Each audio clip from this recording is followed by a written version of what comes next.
Welcome to How to Run for Office and Get Away with It. It's summer, and we know what you should be doing. Campaign season is hitting the local fairgrounds. Today, we are breaking down the ultimate festival tent survival guide, from proper booth layout to getting the swag people actually want. Plus, a history lesson from 1980 on how a single county fair speech permanently scarred a national campaign. Let's get into it.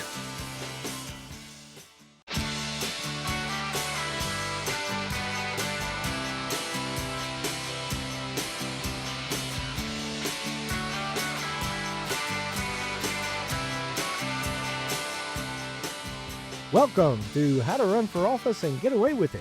I'm Scott, And I'm B. and we are so happy to be with you here today. We've been spending a lot of time in the sunshine because it's summer. It's summertime. It definitely is. It's baseball camp for us this week. We are living that summertime life. We've been sitting outside at the ballpark. We've been out at the pool. And I am very delighted to say that I no longer look like I spend my spare time haunting a Victorian boarding school. You are no longer pasty white. I'm really excited about it. That's very cool. Um, You've been waiting a long time to be able to get out in the sun. and it will last maybe 2 days. And then I will once again be translucent. You're very fair-skinned. You Yes. you have often accused me of vampirism, but this actually counters that theory in that I've never had a sunburn. You have never experienced the joy of having a I sunburn. have never in my entire life that I ever remember having a sunburn. We hate you so much for that. I've never worn sunscreen, which is probably to my detriment.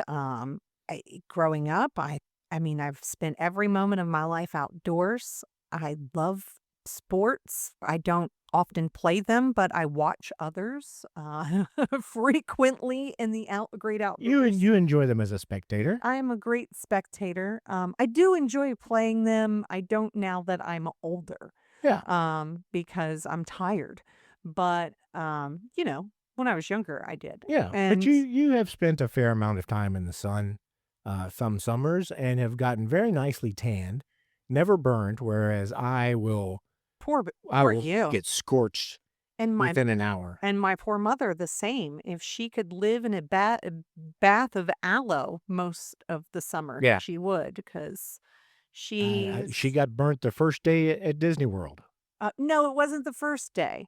It was after we went to the water park. She just couldn't go to the Couldn't handle the water park. It was after the water park. Yeah. She had to stay home from Magic Kingdom, but she turned the air conditioner down to 62, covered herself in spray aloe, and I think watched the Lifetime channel for most of the day, because this was a long time ago. This was well before you could do like a streaming service or something. She And wasn't you- watching TV on the laptop. And you will never know the joy of that.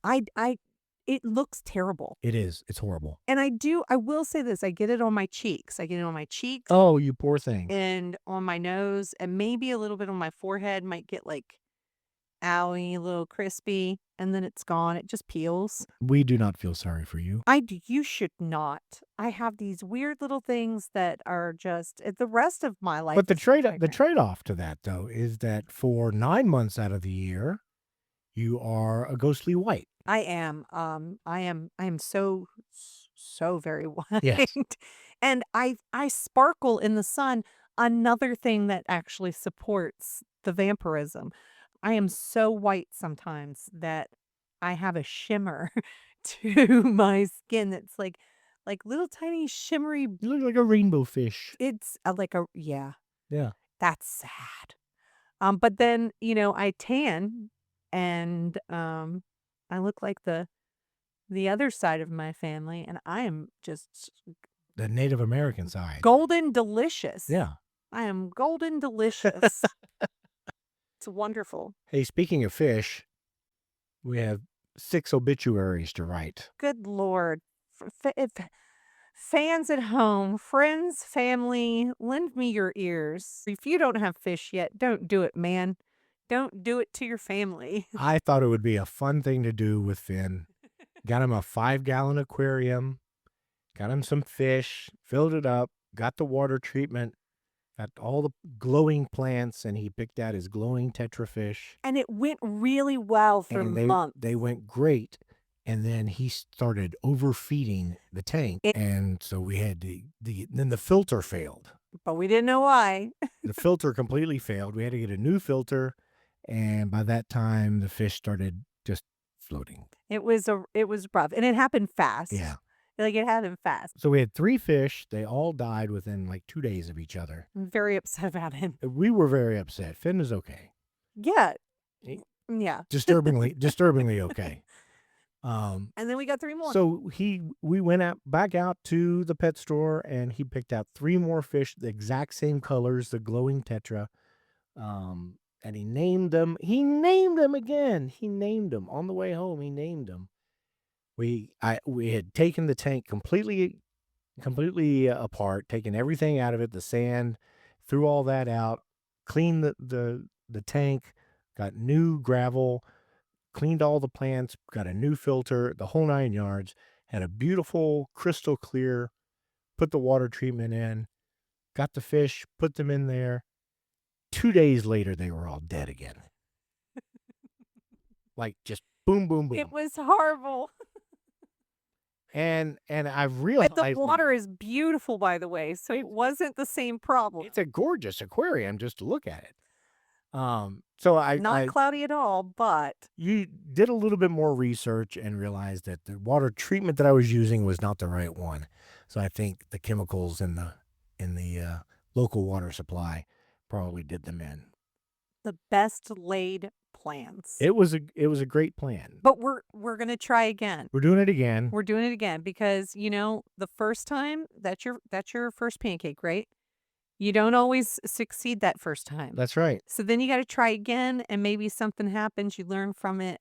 So, we're going to try one more time. But at least one more time. You got to keep going. But, I think we need a fish consultant. Well, we might need to. Somebody to talk us through the parts that we don't know. Yeah, I'm using a little Gemini AI to investigate and see what the problems are and what products I need to use and that type of thing. So I'm gonna get it right this time, and we're gonna get 3 more fish, probably the same colors, because he likes the bright colors, and he's gonna name them again, and hopefully this time it'll work out. But my sincerest condolences to the fish's families. I'm sorry. I'm an amateur aquarium owner, and I'll do better next time. But again, I think we need a fish consultant. We need somebody to do for us with the aquarium what we do for people's campaigns. Yeah.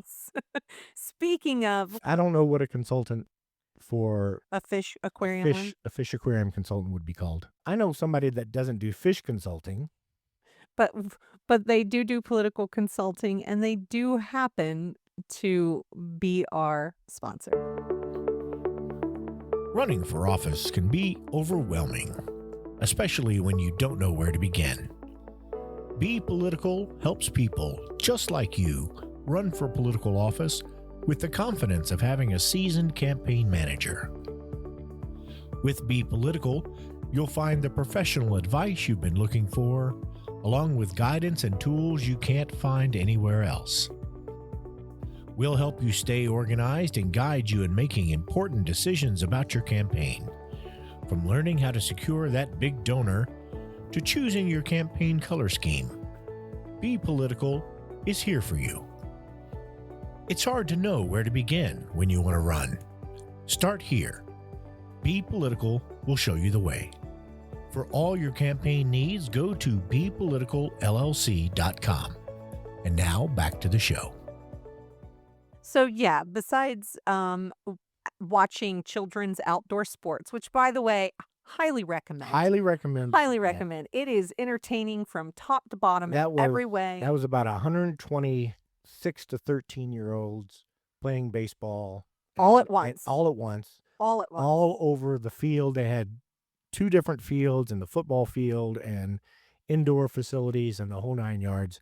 And it was so much fun to watch. And we are going to take this moment to give a special shout out and thank you to the Madison Central baseball team who did a wonderful camp for the An kids. outstanding camp. And their coaches were students and former students from Madison Central. So great job, fellas. You all did a great job. We're really grateful to you. Big shout out to you. So, yeah, besides that, we've got all kinds of holidays coming up, which last week we were talking about parades, and that's usually when you're doing parades is on the holidays, right? Big 4th of July parades happening around here. The thing about parades, and we talked about that, that was, if you haven't listened to last week's episode, go back and listen to last week's episode. We're trying to get you ready for the summer. We're here in the summertime, so we're talking about summertime, and you can't skip summertime. It's super important to your No, campaign. you're always campaigning. There's going to be stuff going on. This is when you should be the busiest out in your community because it's when most of your community events are taking place. You should be as many of them as possible that are taking place in your district. Right. But the thing about parades that we talked about last week is most of them happen on the same days throughout your district. Right. You got St. Patrick's Day parades or, in some places Memorial Day parades, July 4th parades. We're talking about summer, so we're talking about Memorial Day, 4th of July. Sure. that sort of stuff. And so you're going to end up doubling, tripling up, but then the rest of the time, that stuff isn't going on. Yeah, I mean, you might have a district that has 2 or 3 different parades in it on the 4th of July. So, you get a bunch of those on one day and then you have the other time in between. Well, you're not doing stuff just on holidays. There's all kinds of festivals and fairs that are going on in the community. So that's what we're talking about next. Sure. Now, there are certainly a lot of outdoor festivals that happen during the summertime, obviously because of the weather, but this may apply also to fall festivals, harvest festivals, even things happening around the holidays at Christmas. Yes. And if you're thinking Christmas, I should be done campaigning by now. You probably just started No, campaigning. yeah, you either have just started campaigning or you just won and now you have reelection. Because guess what? It never stops. So the first thing you need to know, as we said before with the parades, you need to be looking up when the earliest is that you can register for these events. Oftentimes it comes with premium placement, and premium placement in your tent and fairs and festivals is just as important as it is in parades for a lot of the same reasons and some different ones. When you are attempting to reserve a space for a tent or a booth, there is sometimes a political surcharge. That means many of the county fairs and regional festivals, they either charge a premium for you being there, they charge you more than they would a regular vendor or another table, or they put you in a really restrictive area, or they don't allow anything political entirely. So finding that information out as soon as possible is very important. Just be prepared for it. And Right. that's why you want to get into it as soon as possible.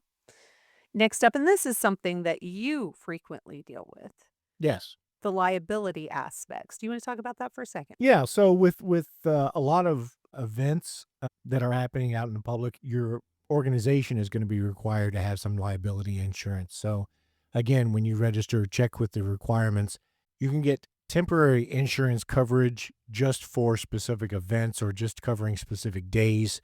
We've dealt with that many times in the past. So just make sure that you're following the requirements of the organization hosting. And then, of course, the other thing that you are often dealing with is the electrical grid aspect of setting these sorts of things up. You never want to assume that your booth registration includes power of any kind. So Yeah. when you are registering, you need to make sure you ask them if there is power included and if that is an extra charge and what you need to do to have power if that's possible. And many places will charge you a huge markup for even having access to electricity. And you're going to think, oh, I have access to electricity. And so I'm going to be able to plug my things in. That just means you're allowed to use electricity that they have made available to limited people. It does not mean you're going to be close to that electricity. Yes, do yourself a favor, make sure that you bring probably 100 feet or so of heavy-duty extension cord, power strips, things of that nature to be able to plug in tablets, laptops, fans, whatever else you're gonna be need to power in your booth, but provide those extension cords and power strips yourself. Don't rely on the venue, to get those for you. So now that you've established whether or not you'll have power and you're prepared for it not being close and you have taken care of insurance and all the prep stuff. And also, hopefully, you found out if you have a tent, need a tent, have purchased a tent that goes along with that. Next up is your placement. You need to make sure that you are not in a place where being there is a waste of money because nobody saw you. Right. You want to target spaces that are near your main exhibit area. You may have an exhibit hall. I know. So your county fairs not necessarily have an exhibit hall per se, Right. but we go to the Kentucky The state State fair, Fair that look and at the exposition center, has a very large indoor space, both for livestock and animal judging, but then there's a whole separate commercial space that is just vendor booths after vendor booths after vendor booths. And generally our political candidates that set up a booth are inside, which is really nice because it's obviously it's air air conditioned. conditioned. Right. It's lovely. But many times local or county fairs or festivals are going to be outside in an open space.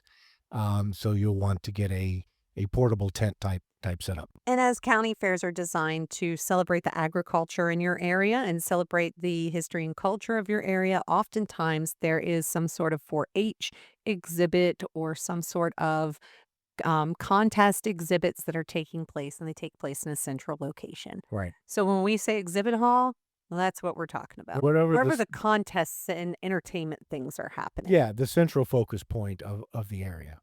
So you want to be somewhere near, if possible, the primary food court section, the intersections, especially. Right. This is where people slow down and linger.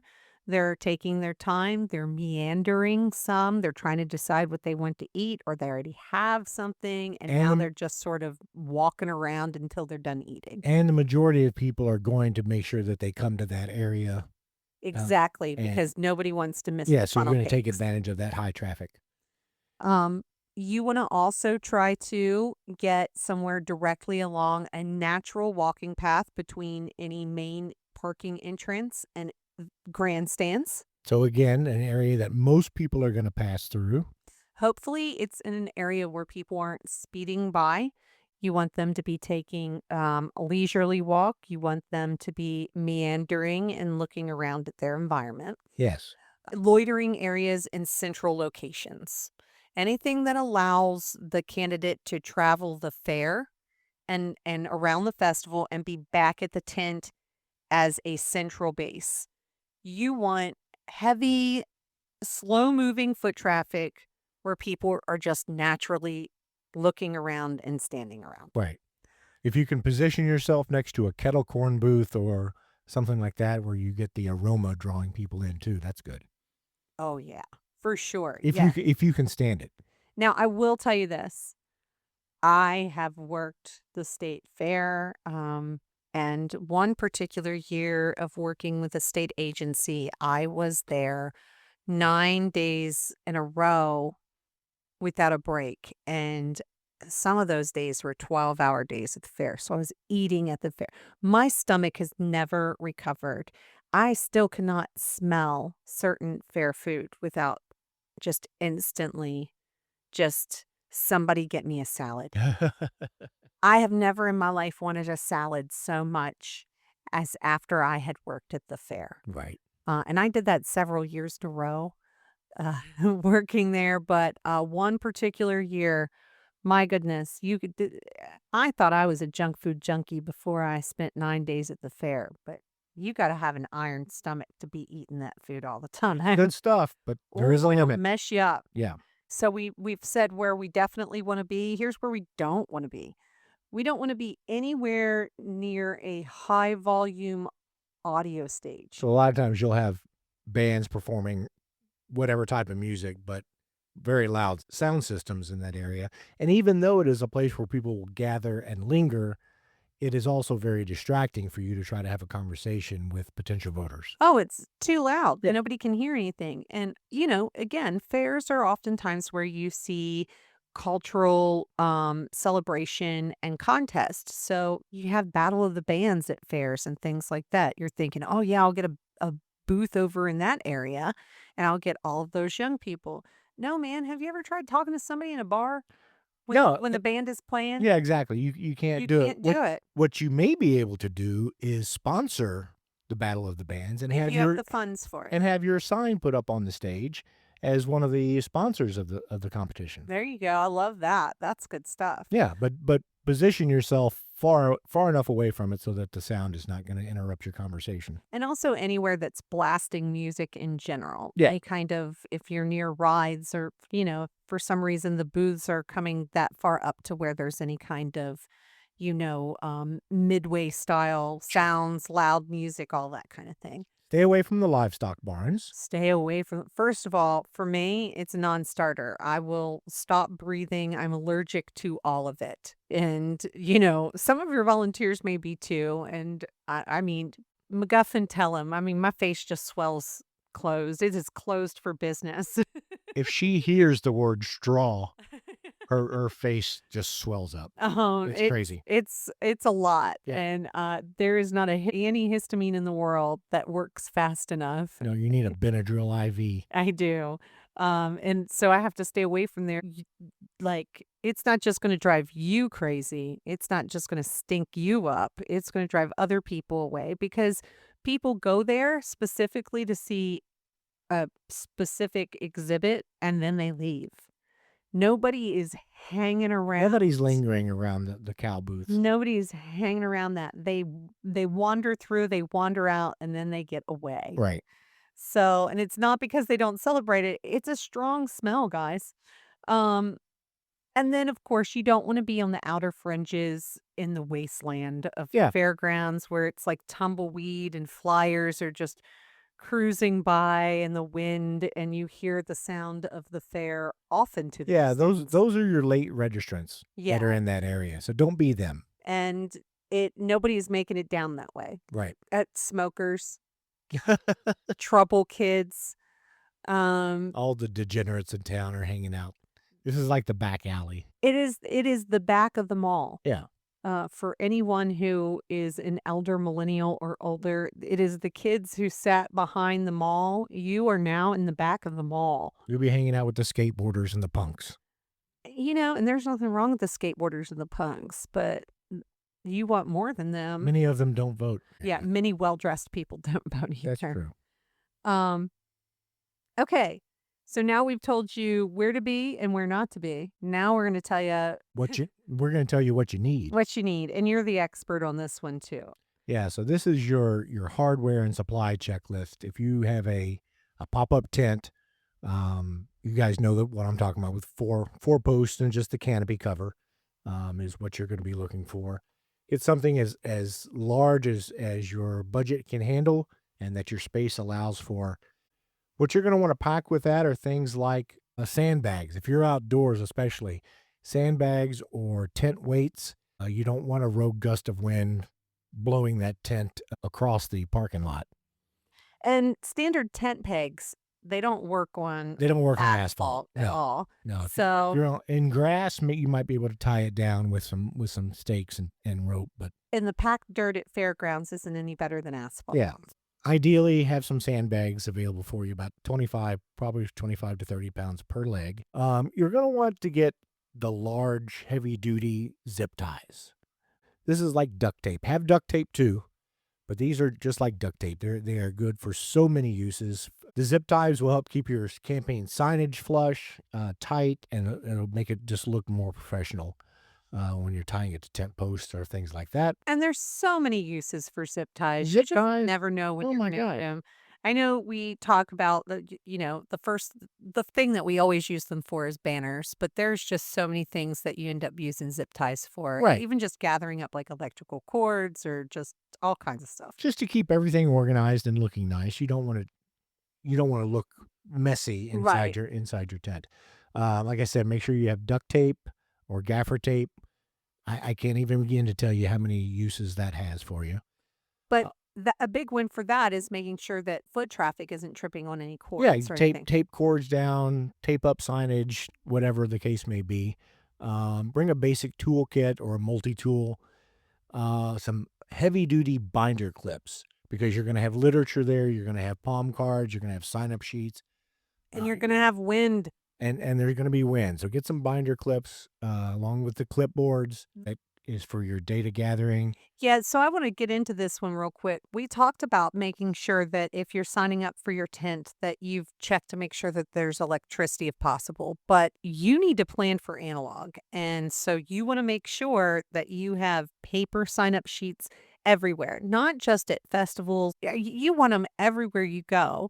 And these are like you can print them off in your campaign printer. You don't need to have anything special done. It's just a sheet. It gives you a place for a name, address. Check these boxes if you want to volunteer, get a yard sign, donate more.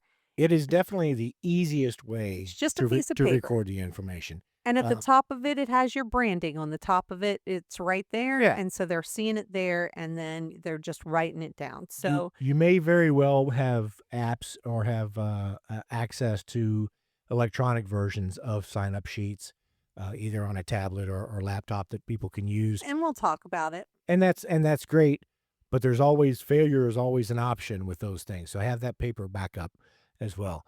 Make sure you got plenty of palm cards that have a QR code uh, that goes to your website, your social media handle, all that kind of stuff. And speaking of QR code, make sure that you have a piece of paper with a QR code on it. That way, if your tech fails, somebody walking by with their phone, you can say, if you're looking to sign up, Sure. you can just point your phone at the QR code and it should lead you right to my website volunteer page or whatever. That's the second easiest way to get people signed up. So even if your tech fails, you have that backup where they can use their tech. Right. Um, oh, and lanyards, speaking of low tech, we were talking earlier about you don't have to have, everybody doesn't have to have t-shirts.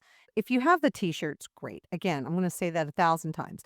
If you don't have that or the volunteer doesn't happen to be someone who has a t-shirt, just get them lanyards that have your branding on the name card on one side and volunteer on the other. And there's a couple of really good reasons for that. One is obviously it identifies your campaign and this person is involved with your campaign. But subconsciously and psychologically, it gives a person authority. Sure does. It makes them part of a team and identifies them to everyone else as being involved in that team. But it has a psychological It impact has a psychological impact. on the volunteers as well. I think it makes them more team oriented. It honestly gives a sense of you talked about it gives that sense of authority, but it somehow gives you just a little bit of a confidence boost. Like Sure. I have a lanyard. That's right. And it seems silly, but for many people who don't do this regularly, that sense of, hey, I'm important, I'm official. I'm official, is very important to them as part of your volunteer encouragement. So you got your lanyards, your printed PR codes, your palm cards that have your QR codes. Have your electronics available, tablets, laptops, that type of thing. Don't count always on having cell service. Definitely don't count on having Wi-Fi at events like this. Make sure that your apps are available in an offline mode. Um, Make sure you understand how that offline mode works before you get out there. Test it out. Make sure that it's working properly. And then if you need to contact whoever it is that runs that digital format, that you can contact them and getting it in working order before you head out in your summer. Yeah. Same way with your Google Forms. I find those exceptionally useful because it's an open form that you have on a drive and you're just putting a link to it and people are I use that for invites. In fact, we used that for an invite for our son's birthday party, our Sure. SVP. Yeah. Easy to do. But again, don't count on there being internet service available to you at these festivals. And that's why the Google form has an offline. I'm sorry, I forgot to mention that. It has an offline mode to it. Yeah. Yeah, and whether or not you're using electronic tablets and that type of thing, get yourself a couple of power banks to keep with you for charging your tablet or your phone, or square readers if you have a credit card checkout system that you're using for people to make donations. Or even buy merchandise if your camping has um, merchandise for purchase, Yeah. like T-shirts, which you should be selling. Yeah, just make sure that you have a couple of power banks available to you as well. And then finally, ideally, you'd have a sound system. I think this is a bonus item, but we always take it with us everywhere we go. Again, depending on the positioning of your particular tent, you may have the opportunity to play some upbeat, positive music, just to kind of draw attention to your tent. Obviously, you don't want to overpower the candidate talking to people, or people talking to each other. Don't make it so loud that you can't hear. Same reason you don't want to post yourself up next to the stage. Make it inviting. Make it a kind of a festive, a party atmosphere, a fun environment is what people are looking for. So I think that that's kind of uh, the supply list. These are kind of specialized items for festival setups that you really should consider having. Now, what should everybody be doing at this tent? What should everybody be doing at these festivals? Making jewelry. Yes, it's definitely making campaign themed jewelry. Yes. That's not a bad hook for little kids. They can make instead of Taylor Swift bracelets, they can make their candidate bracelets. Yeah, have a friendship bracelet making booth. So when you're setting up the booth, we need to talk about what everybody's supposed to be doing, where they're supposed to be stationed, and what their movements are supposed to be. And what your booth should look like overall. So first with the tents, we have what I call my 3 feet out, 5 feet in rule. So with my 3 feet out, 5 feet in rule, you have at least one volunteer and sometimes the candidate who are 3 feet out of the tent. They are out in the walkway engaging with people. They're out of the tent. They are mixing it up. They are bringing the everything that you have available out to people and encouraging them, almost like carnival barkers, Sure. less annoying, Yeah, right? but outside of the tent, it's much more visible, much easier to interact with people who are walking by. Then you want to have your table be at the back of your tent, at least 5 feet in, right? Right. So you want them at the back of the table, and you want to leave room for people to come in and have shade, maybe even room to cool off if you have fans in there. That might be your best hook, by the way. That's a great thing to have on an especially hot day. Just having a cooling fan inside your booth for People people to come in and stand there for a couple of minutes and cool down. people might just be walking in just so they can get out of the sun, and That's what you call a captive audience. right. So while they're there, you might as well, try to make them a believer. Volunteer, and sometimes the candidate 3 feet out of the tent, table 5 feet in. Oh yeah, you want at least one volunteer who is inside the tent beside the table who's monitoring supplies. Right. So I'm going to tell you what each one of those are supposed to be doing. So you have at least one volunteer who stands out front, and they're 3 feet into the walkway. Out front, they're handing out campaign materials like stickers and balloons. They are assisting the candidate when they're there with anything that they need, or helping them out of awkward situations. And they are helping to invite people in to learn more and get their information capture, Right. and possibly pick up some swag that helps advertise the campaign. Yeah, anytime you're doing info capture, make sure that that's inside the booth. There's a couple of reasons for that. Obviously, it's more comfortable in there. It's a little bit easier to speak to someone. They have access to tables and the laptop and that type of thing. But it also puts them in that campaign environment. You should hopefully have swag and signs and people in T-shirts in that area, and it brings people into that environment. Did you just say people in T-shirts? Yes. That's funny. So then you have the one volunteer beside the table in the tent, not behind the table, sitting beside the table, because behind it creates a physical barrier that alienates voters. Right. So you want them maintaining supplies and keeping the table and all the supplies neat You want to keep things orderly. They should be maintaining and assisting in the use of electronics for public and volunteer use, right? And then, one of the reasons that you have somebody in there is just to make sure that it doesn't look empty. So you don't want the place to be packed per se with volunteers. You don't want that. But you do want to have at least one person in there, because walking by and having a person standing out front of an empty booth, They have it's no support. This they is have somebody that has nobody else with them. and nobody is in there, and like, why should I go in? Nobody else is in there. Right. It's psychological. Okay. Now, I say you want one person because you don't want the tent to be empty, but you don't want more than two people inside of the tent. If it's crowded, it crowds visitors out of the tent. If you have more than two people in there, then it's just a bunch of people sitting around, and it makes the campaign and the people look unenthusiastic and lazy. You want high energy, you want organized, you want support, but you want people interacting with visitors all the time. Sometimes the candidate will be standing out front. What is the candidate supposed to be doing?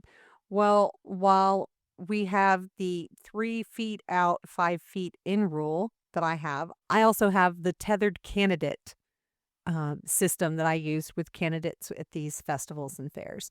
Now, think of a tether ball. It goes out, it swings out in almost like a pie shape. It comes back to the central location again.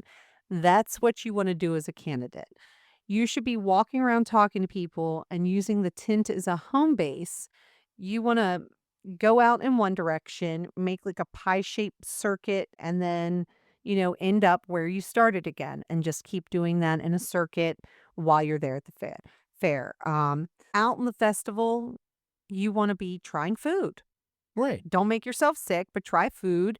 Take pictures with people for the campaign. Talk to local businesses that are there as vendors for sure. Especially local businesses. Especially local businesses. Identify who those are and hit those before you hit any other food that's there. Talk to the local business vendors, but, and this is important, be respectful that they're busy. Try to wait until there's a lull. Yeah. And then talk to them about how well they're doing out there and how long they've been part of the community. Show interest in them and their business. Ask them what kind of support they need from the office that you're running for. And then, take pictures with them if they'll let you, and put them on social media, which we're also talking about. At the tent, candidates, you are welcoming people in. You are repeating your elevator speech as frequently as possible. If you don't know what an elevator speech is, we discussed that early on. We can go back and talk about these things. You can hit us up on our social media. We will cover any of these things that you ask us about. You want to take time to answer campaign position questions for the public. You want to be just engaging with people in general, having a good time. You want to usher people to the info capture. That one's super important. Give them a feeling of welcome to the family. That's what you want to really do. And if you listen to our last episode, remember Davy Crockett. Think of David Crockett, congressman and frontiersman. He knew how to get the job done when it came to a public fair.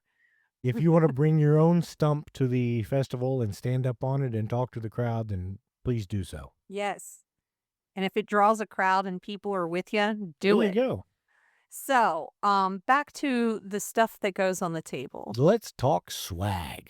So, we've talked about you have electronics on there. Or if you're using electronics to sign up, you should also have your clipboards and pens with the analog version of getting people to give you their information, sign up to volunteer, what have you. Then you also want swag, which is basically like people like free stuff. It's swag is an advertisement. What it goes under advertising costs on your P&L. And what did I say earlier? How do we get people to vote? Stickers and good candy. You think that doesn't apply at your tent? Sure it does. All that extra candy you've got left over after the parade, you bring it to the tent. Give it out again. Scatter it on the table for kids to take, for sure. Right. And then there's, that free stuff swag. So here's the don'ts. when you're getting that. First of all, you don't want things that make trash. Right. Um, Be careful that the items you're giving away are not disposable items where your name is going to be on a piece of trash that ends up on the ground, or that people see in a trash can with your name in it. That's just bad for your name. I mean, if it's in a trash can, it's kind of better than just seeing it on the ground and filthy and stepping on it. Yeah, but there are 1,000 other ways to do swag without having something that's Exactly. disposable at the event. There is one exception that I have with this, and it is free water with your branding on it. And I think ideally at a festival like this, the little mini bottles of water are great. I think they're like 5-ounce bottles or something. You can have those made with labels with your name on it. Those are great to give out at festivals. They're very appreciated, um, and people will see your name in their hand. And when people are looking for something to drink, it's hot and they don't have a lot of money or whatever, they're going to go to your tent because they saw somebody walking around with water, and it's going to get around that you have free water. And if you do that, make sure that you have a recycle bin Yes. at your booth available for people, because those mini bottles just take a minute or two to drink. You can talk to the person in the meantime, and they can put it right in the recycle bin. 100%. But if you have them, don't be too terribly stingy. If someone drinks one while they're standing there and asks if they can take one to go, yeah, they can take one to go. Yeah. Absolutely. And then someone else is going to ask them where they got that water from. They're going to be like, oh, yeah, the person down there that's running for State House, they have these water bottles. Aren't they Sure. great? And then they'll head down your way. Plus, if you give someone something like a bottle of water, they're going to be more apt to give you their information, so it increases your info capture.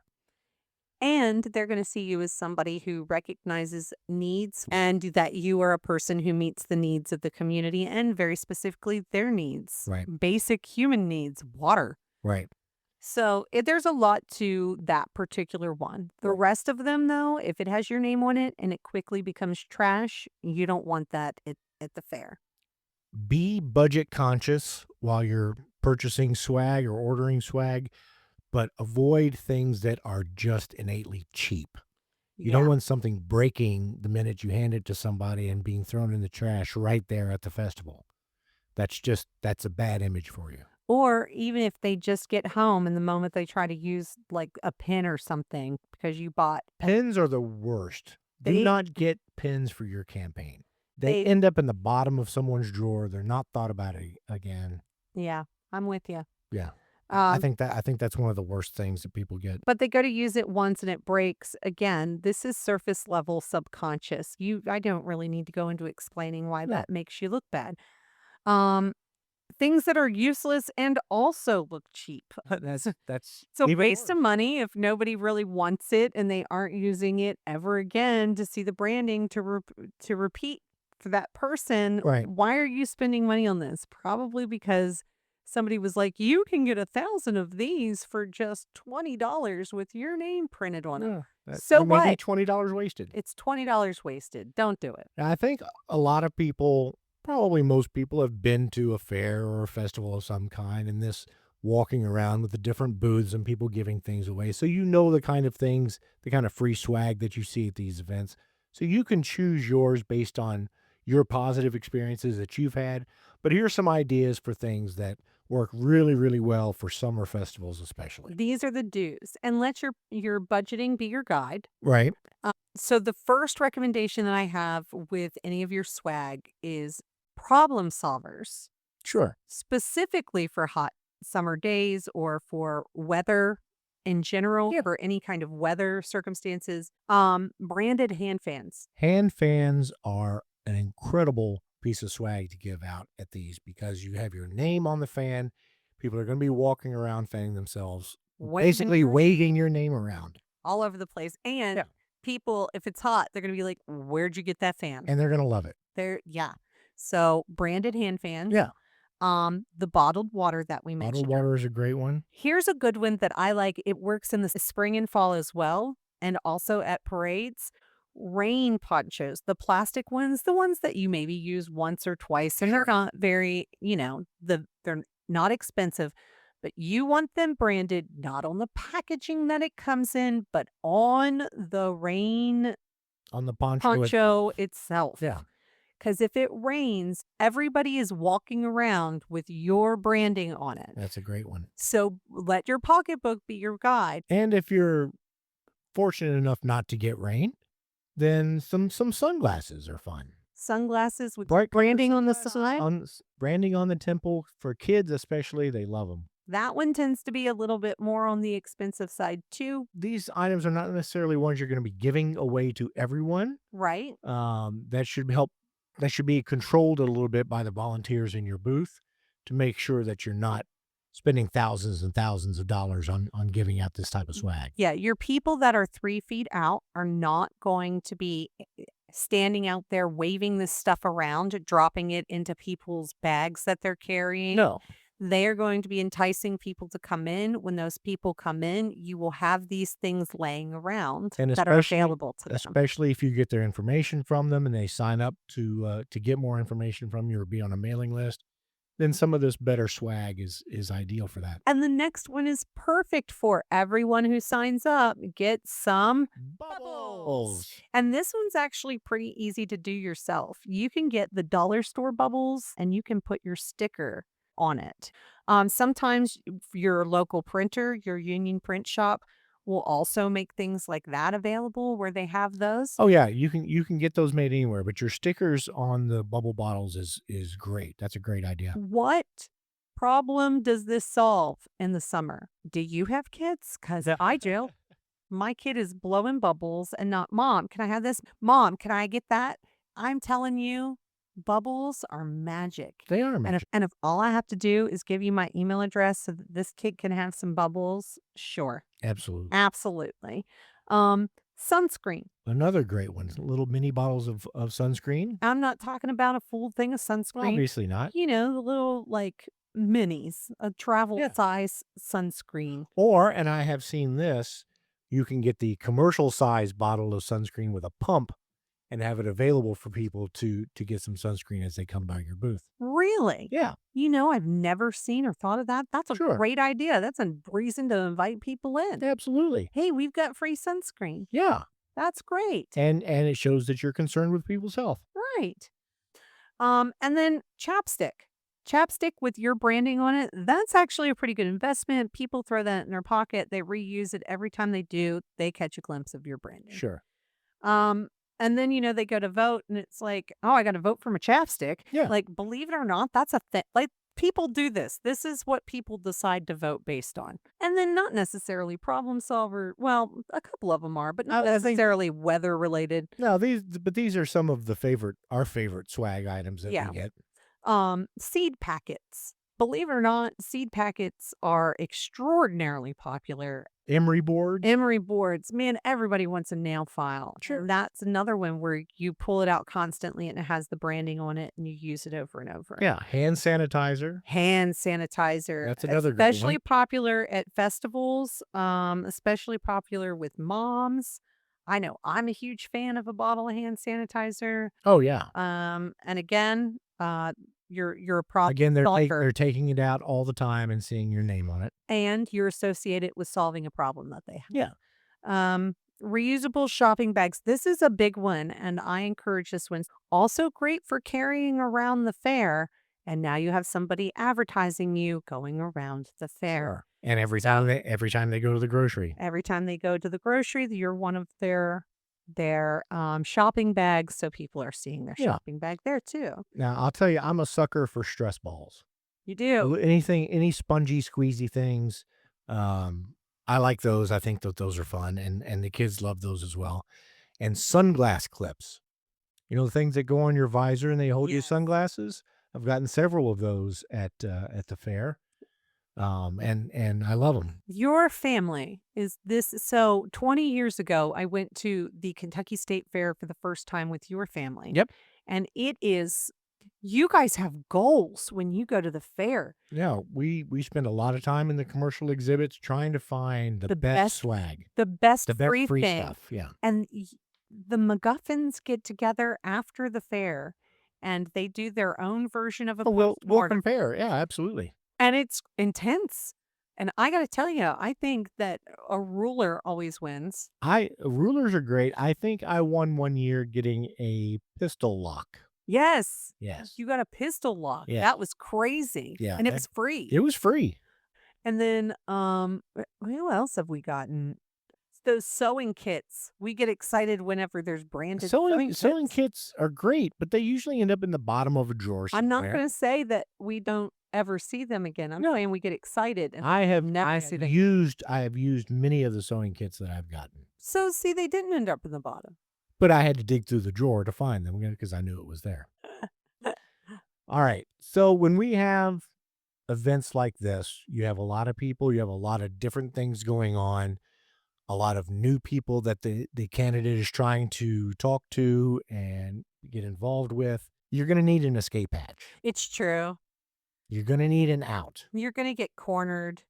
It's going to and be this is crazy or angry or way too enthusiastic. Let least we forget the overly enthusiastic who does not recognize that there are any other people in the world that you need to talk to or be around in that moment. right. So whenever possible, make sure that the candidate is not alone, and there should be some type of signal that can be passed back and forth between a volunteer and the candidate to help break up whatever situation is going on. If the candidate needs to be pulled away, the volunteer can come up and say, "Hey, we need you over here." You never want the candidate to be the bad guy and have to break away from a conversation that's becoming aggressive or uncomfortable in some way. So there should always be a signal or some type of code that indicates that the candidate needs some help in that situation. A little scratch of the side of the nose, a tug on the ear, a foot tap. So that the volunteer can come up and say, "Hey, we've got a text from your spouse that you need to address, or we need you over here at the volunteer booth." When that happens, whenever possible, you break off the conversation, you hand them a palm card, write your phone number on it if you're so inclined, The campaign the phone number. campaign phone number, and gracefully bow out of the conversation. It's going to happen, and so be prepared in advance for that. It may not just be that you have a talker. You may have an embarrassing situation. Trey, I'm saying that fair food is a lot. So you need to It be can able be to tough on you. it's not just getting out of conversations with people who are annoying you or taking too long. It's about if you are having a moment and you need like extricated from it. You need help. You need a bathroom break. Let's Um just say it. if you need a bathroom break, you need something that you can get an assist. Sure. So that's where everybody should be. That's what everybody should be doing at these fairs and festivals where you're hosting a booth.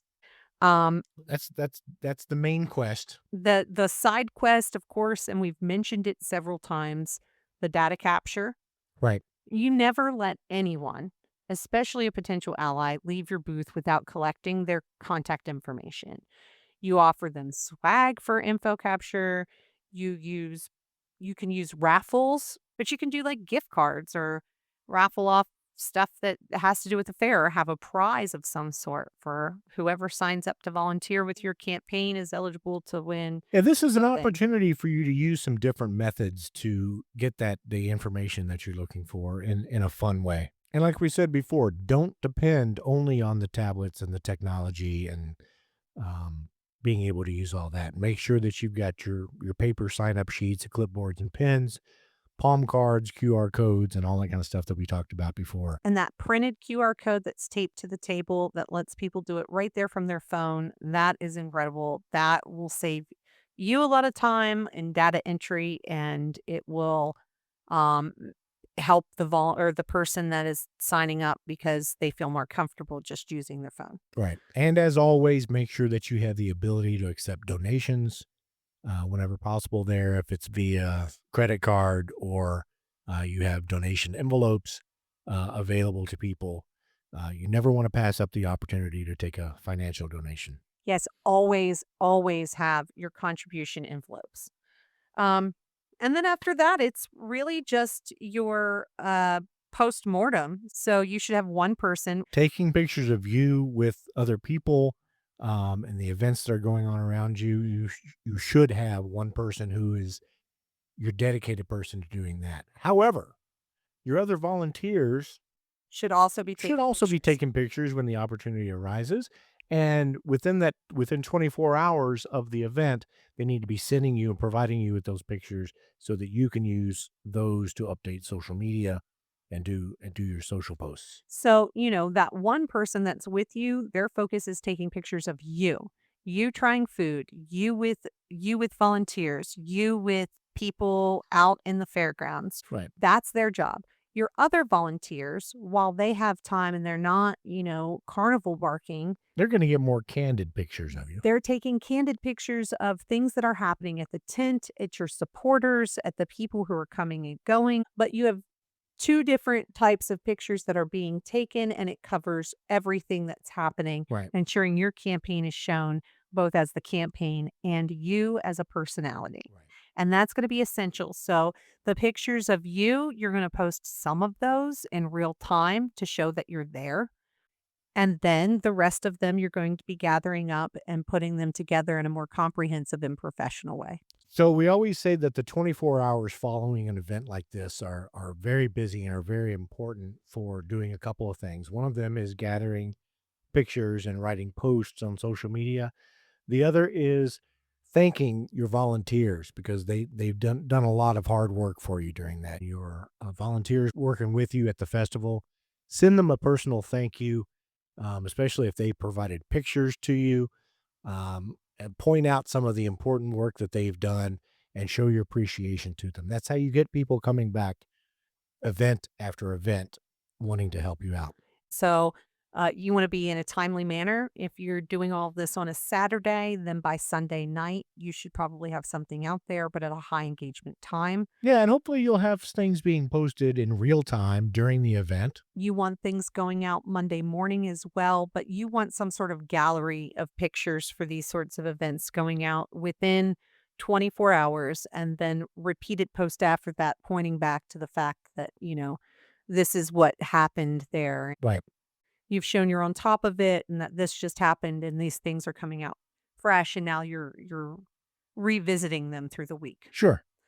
And then speaking of through the week, it's your post mortem. Yeah, throughout that next week, very shortly after the event, you want to try to get together with the volunteers that worked with you and find out what went well, what worked, and what needs they still had if there were certain supplies or equipment that they could have used and didn't have, what types of the swag items were people excited about, what was positive, and what can be improved for the next event.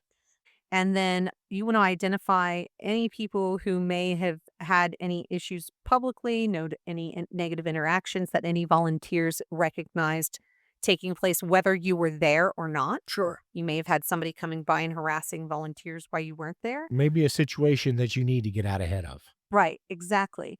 And if you think that these volunteers are going to be bothered by you calling them and asking what their opinion is, They're they're gonna going to be love that. so excited that you value their opinion enough to be asking them how you can better serve them as they volunteer for you. Exactly. So you're not only getting their opinion, you're also showing them that you're supporting them for future events by providing them with everything that's needed. And then at the end of the day, you want to take all that information and you're not just gathering it for no reason. You're incorporating it into what you're doing next time. Your plan and your checklist, sure. You're updating your checklist for needs that you found out that you didn't know about. And Yep. it's helping you just have a better idea of what to expect from those events. So So, learn from each one of them. oh yeah, absolutely. You're going to have in areas that, depending on your area, you're going to have 5 or 6 of these events at least a year that you'll be wanting to attend and set up basically the same type of setup. So, knowing what works and what doesn't and what's needed, as you hadn't thought about before, just makes you better prepared for those. And I think you said earlier, but if you didn't, if you did, it bears repeating. Um, we're talking a lot about summertime with this stuff, and these are all helpful things that are going to help you in the fall and really year round. And we mention a lot about your tent. We're assuming outdoor festivals in this case. A lot of times, if you have an indoor space, you have just cordoned off areas. There's not an actual tent, but the space is the same. You know where a good place to hit us up on questions that are like, "Hey, I'm not doing something outside, I'm doing something inside." Or, "Hey, this is the circumstance and you haven't talked about that." Where's a good place to hit us up for that? I've heard of this thing called social media, Oh, yeah. like the Facebook and the TikToks and the All the places they'll find us? yeah. Yes. So if you go to @howtorunpod at any social media, you'll be able to get hold of us. But we're on Facebook, we're on Twitter. I can't call it X. It's We just we so stupid. we tried to get on MySpace, but apparently the website shut down. Listen, I'm still trying to get my password from MySpace to Is get. it an AOL.com password? No, I think I thought it was with my Hotmail account, but it might still be with my old EDU account. I still have a very active Yahoo account. I still have access to my Hotmail account, so I'm gonna have to, yeah. The story that we're telling today in history is before the 24-hour news cycle even began. That's true. We're talking about our old email accounts. Yeah. That's crazy to No, me. but I think the point we were trying to get to is we talked last week. We asked you last week to send us pictures of you guys in parades and events like that you do for your campaign. And your festivals and things. Yeah, but we want to see your festivals too. We love to see how people decorate their areas with signage and with balloons or what have you. Listen, if you want to hit us up anonymous on Threads or something and tell us your crazy stories too, we want to hear those. Oh, absolutely. We'd love to hear all the crazy things that happen. Don't put it out there under your name. I get it. You can DM us, whatever, or you can put it anonymous. Or you can send us an email. Send us an email at info@bepoliticalllc.com. That's BEE politicalllc.com. And we'll talk about it on here because that's great. We will love to talk about it on here. We'll protect your name if you need to.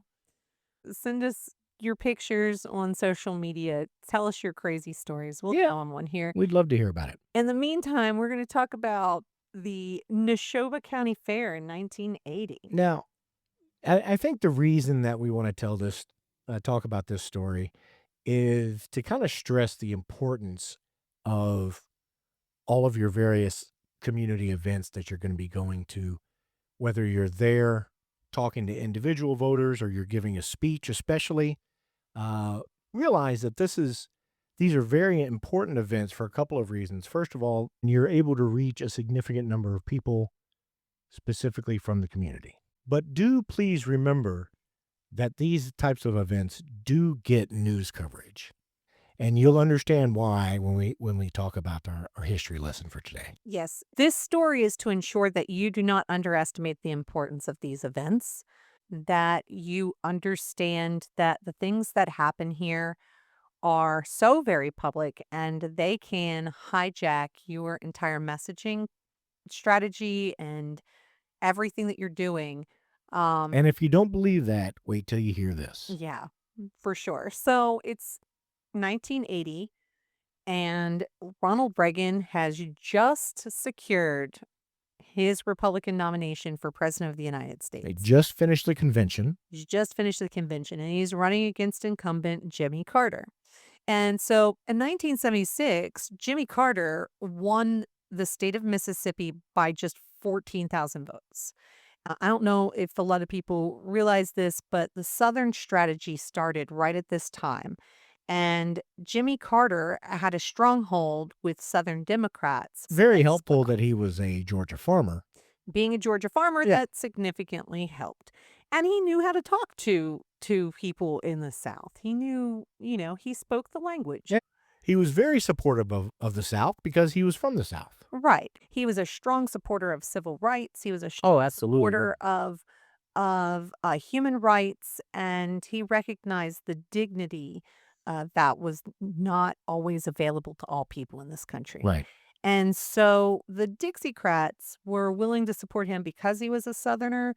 But had he been from anywhere else in the country, he would not have gotten their support at Right. all. So, um, they're trying to win these Dixiecrats. They're trying to pull them over because they've been disenfranchised from the now predominant Democratic Party. and they no longer feel they have a home. And so they want to bring them home to the Republican Party. So Reagan's team especially was obsessed with flipping rural conservative Democrats. Right. This was their real opportunity. They thought that they could build the Republican Party and Ronald Reagan's image, and they weren't wrong. Like, they did do that.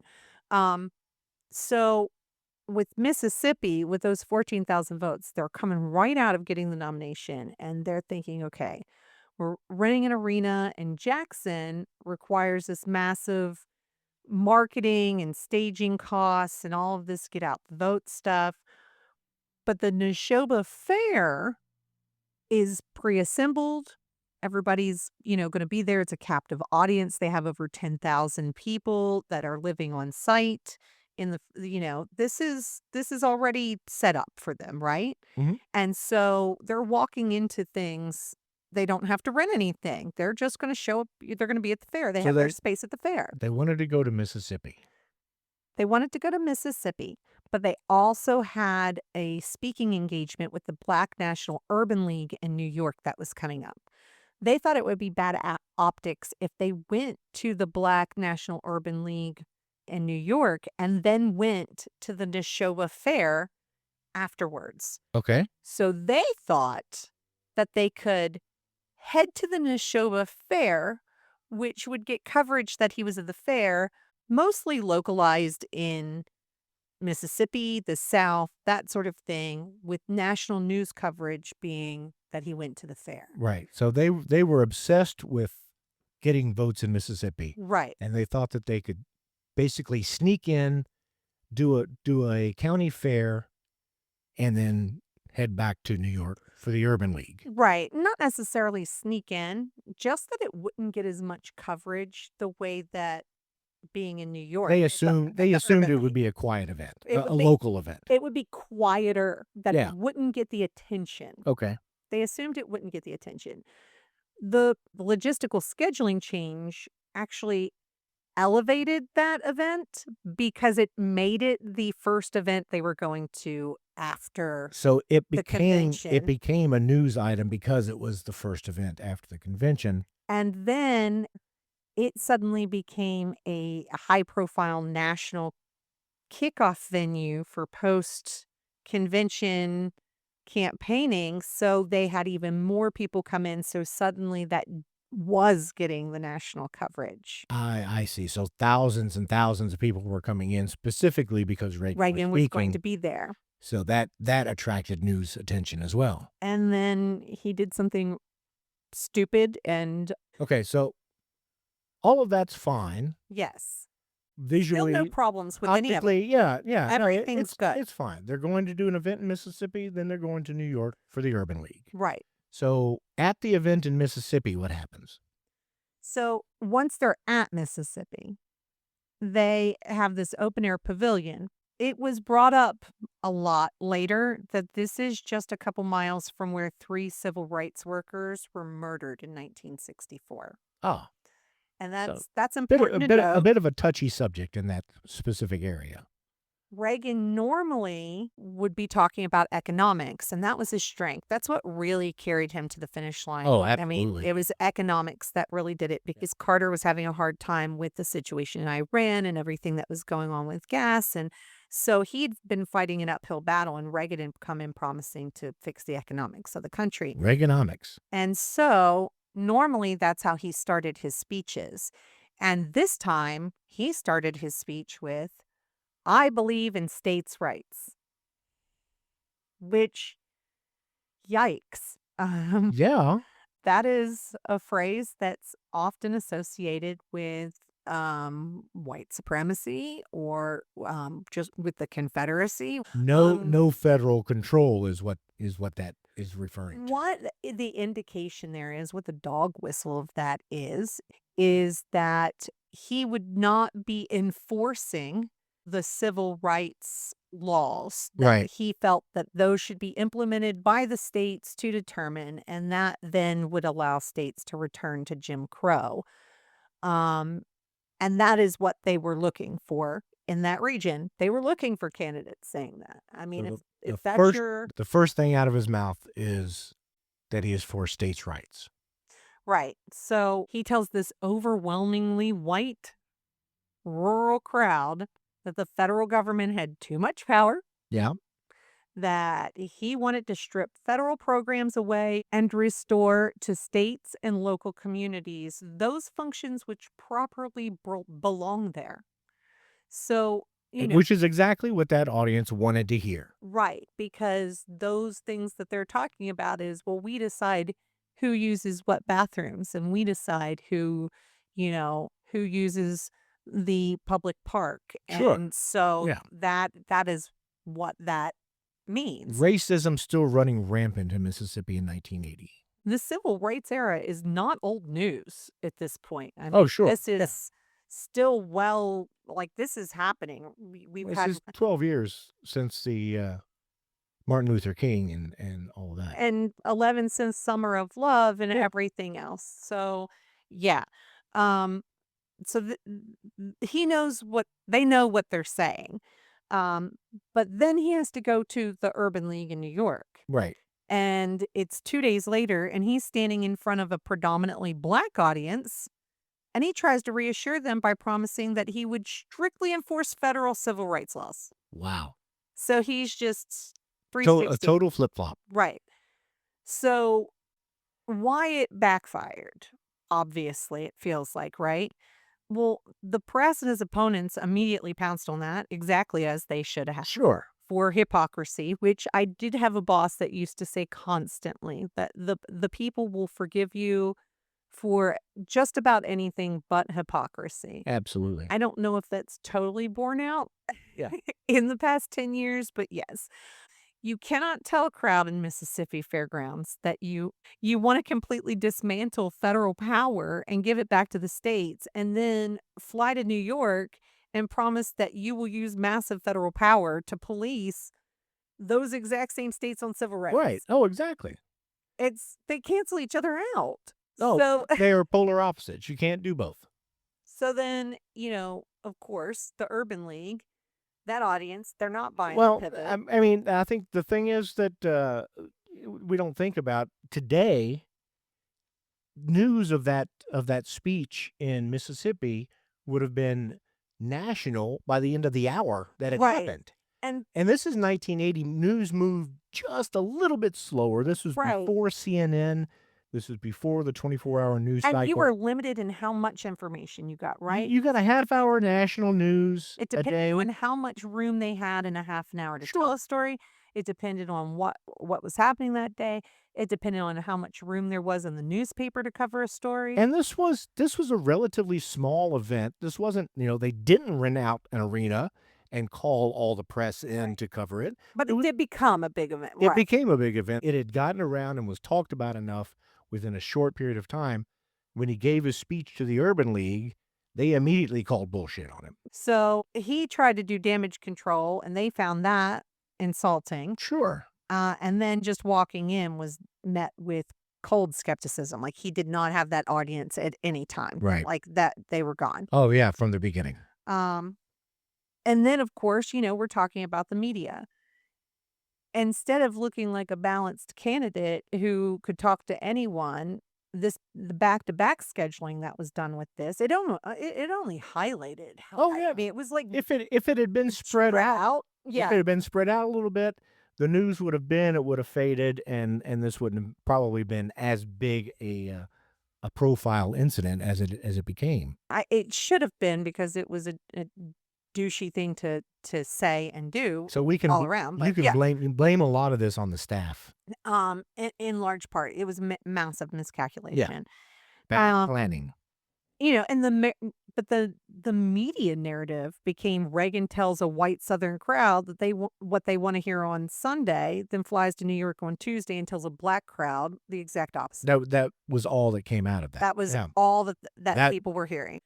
So the campaign lost control of their entire primary narrative that Right. they're supposed to be running with. Sure. They're They're one of the 531. right. Yeah. Yes. So, their one is supposed to be the Carter economy.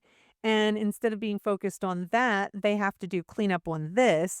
They have the front page of headlines and the main news magazines, The your the most news source. respected news sources. Right. So, it's the Sunday shows. And the Carter campaign's using the fairground footage as a club on Meet the Press and Face the Nation to just beat him Oh, with yeah. with, this narrative. And they successfully branded Reagan as racially divisive and a dangerous extremist. I mean, And somebody that talks out of both sides of his ass. yeah, And you can't trust him on anything. Reagan spent almost all of August playing defense And that instead of policy it's offense. such a critical time in the campaign. It really is. And, you haven't even reached your October surprise at that point. Sure. So that's definitely not that's when you should be shoring up and getting ready to go on the pounce. Yeah, not being on the defensive.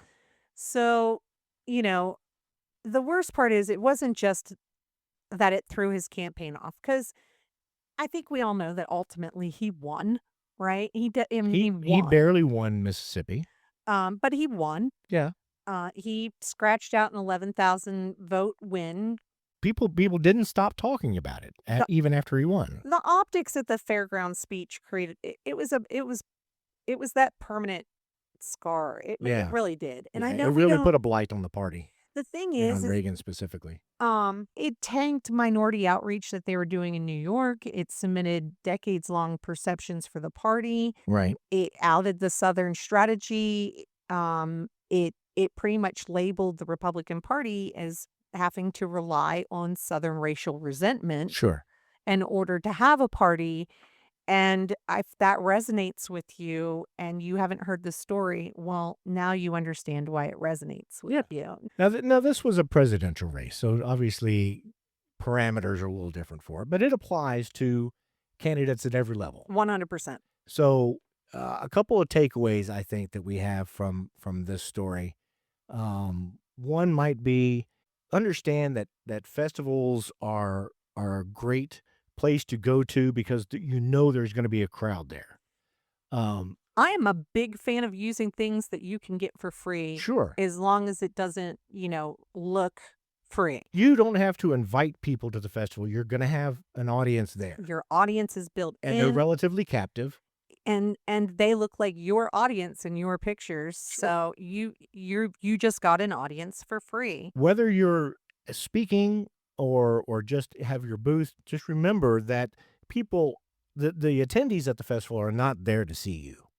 Right. You're not Reagan. You're not Reagan. They're there for funnel cakes and music and rides and stuff like that. So keep that in mind. Keep it fun. Keep it fun. Keep in that atmosphere that people are there voluntarily. They're looking to have fun. You should be part of that fun. Just like we were talking about earlier, you want to try the fair food. Take Tums. That should definitely be in your campaign kit.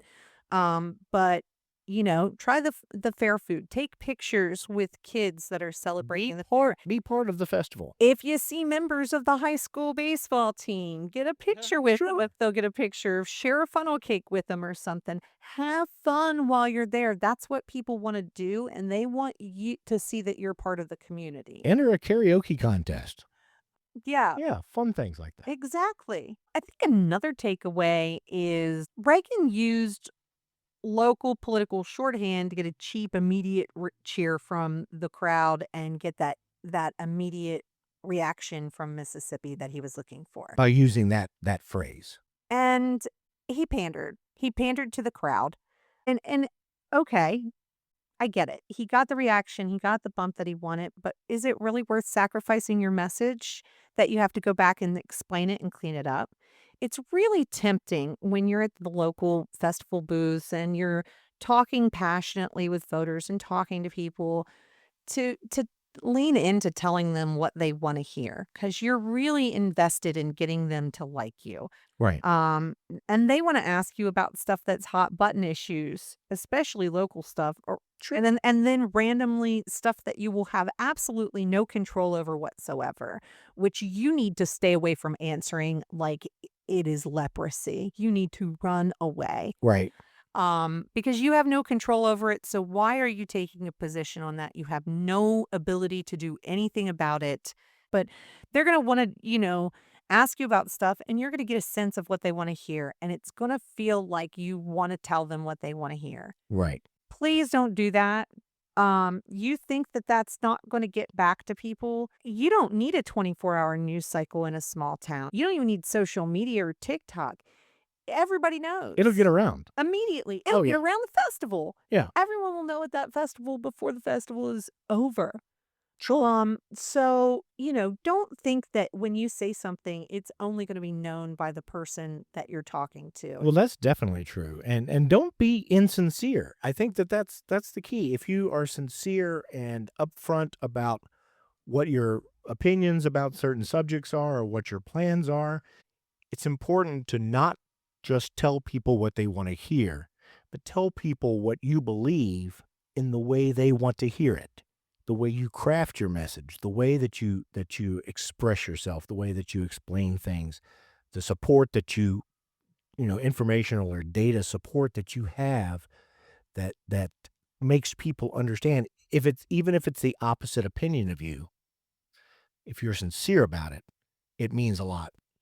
Don't change your message. Don't change your Change the way you deliver your message. Yes.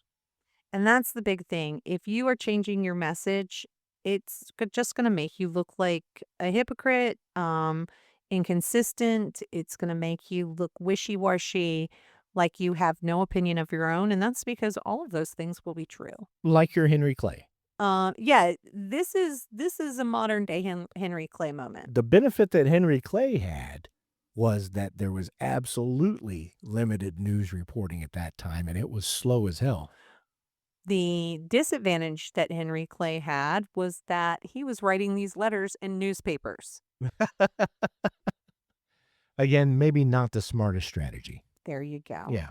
And speaking of not the smartest strategy, never forget that the press is watching. Especially today.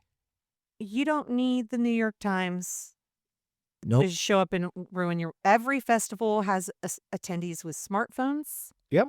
You don't need Facebook pages. You don't need the cover of Newsweek to spread the news. TikTok will do it just fine. So if a candidate rolls their eyes, if you're out here making faces or doing something inappropriate or think nobody's watching, they are. Just assume that there is a camera on you from the moment that you get out of before you even get out of your car at the fairgrounds. Yep. And if it's not a camera, it's a pair of eyes and a big mouth. Yes. And just, keep that in mind. Act accordingly. Act accordingly. And also, just a side note, when you're at the fair, you will have somebody come up to you with a notepad or an iPhone, and they will start asking you questions. That person is a reporter. They will look 12. They work for your local newspaper. That person is a reporter. Be sure to get their credentials to ensure that they are who they say they are and not with the other campaign. But if they look 12 and they can show you credentials, that's for real. That is the reporters working at your local newspaper. Yes, be aware. And you support them and help them, and they will support you and help you. Beware the children. Beware, the children are taking over. Beware the children of the press. So, and they're doing a bang-up job in a failing industry that we desperately need them to keep alive. Keep it going, kids. I think there's one final moment in this that I want to bring up. Okay. And it matters because we've talked a lot about the candidate and how that affects the candidate and the campaign success. Sure. We haven't really talked about how things like this can affect the people that belong to your campaign and also the party that nominated you to be there. Other candidates. Yeah, and other candidates that are running with you. Yeah. When you say things like this, especially in a position like that, you tend to be speaking for the party, and that is especially after your primary. When you are been nominated by when you're running for president, you are definitely speaking for sure. And say, in your community, you may be running for what is considered the highest position for that particular county, district, what have you. You may be considered top of the ticket, and for you, it doesn't seem like an office that is considered top of the ticket worthy. It is. if that's what's considered top of the ticket for your region, you are affecting what's considered down ballot for your region. So your behavior can oftentimes have a long-lasting effect, not just on, you and your legacy, which should be very important to you. If your campaign is looked on negatively, then it's going to affect other people in your party and other candidates in the down ballot races. And even if that's just your opinion, it will be branded the opinion of the party, whether Right. that's their position or not, and it can hurt them too. So you need to consider the impact that you have across the board, And that and that it is beyond yourself a lot of times. Right. Not always, but typically, if just you could be running for, the water management position that nobody knows what it does and think that nobody's paying attention. But if you do something that gets people's attention and it's not good, it doesn't reflect on you. It's like, oh, look, the Democratic Party nominated this joker especially in partisan races. in partisan races. So, And it's not just your stance on positions or things that you say. It's your actions and it's your inactions. If you're going to a festival and you are at the end of the festival leaving everything a mess and leaving trash around and not cleaning up your space or following the directives that as far as breakdown goes, that reflects very poorly on you, and it reflects very poorly on your party and other candidates. absolutely. So, just keep in mind that you're running to be a representative. So, start representing now, Yes. right? And recognize that your job is to represent with dignity. And that is exactly the kind of advice that you'll get from Be Political. That's true. Be Political does everything from managing campaigns from beginning to end to stepping in and just doing some consulting on specific topics. Absolutely. And we can help you plan events like this or your fundraising events or whatever. Get you set up with a solid messaging campaign. You can stick Absolutely. to. We can do that. Do branding and other design services for you. Whatever your needs are in your campaign, give Be Political a call. Send us an email. Send us a text message. Send us a carrier pigeon. Any way you want to get a hold of us, we'll be glad to talk to you. But in the meantime, you can just go to beepoliticalllc.com. You can see the list of services that we provide and get hold of us at info@beepoliticalllc.com. Yeah, Send us an email asking You can for do a that too. consult. You can do that too. If you want to do it the boring old technological way. You could do that. You can fill out a form and ask for a consult. And while you're there, you'll go to the podcast page and you'll see a transcript of all of our episodes. On there, you will find, besides, you know, apparently hysterical and truly enjoyable graphics sometimes, mixed in useful tools that will help you along the campaign trail, things to keep in your toolbox like checklists Sure.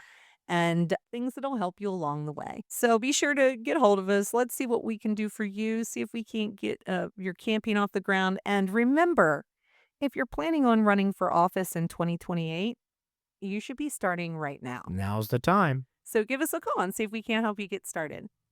We're going to be back next week with a brand new episode of how to run for office and get away with it. Opportunity is knocking. Opportunity is knocking. We're going to talk about one-on-one, Door knocking. going through the neighborhood, knocking on doors, meeting people face to face, and all the joys and perils that go along with that. It should be fun. It's one of the things that I first remember doing in campaigning is going door to door. To me, it's one of the funnest things. You get to meet a lot of interesting people, sometimes. And you get to see a lot of people terrified of a doorbell and hide in their own home. Oh, that's the best. It's hysterical. I've had people run away. I've had people leave the back door, get in their car and leave, and I just knocked on their door. What is happening in their life? We're going to talk about it next week. Oh, yeah. Again, if you have any questions or ideas for things that you think we should discuss on the podcast, send us an email at info@beepoliticalllc.com. And until next week, this is Scott. And I'm B. Let's get ready to run.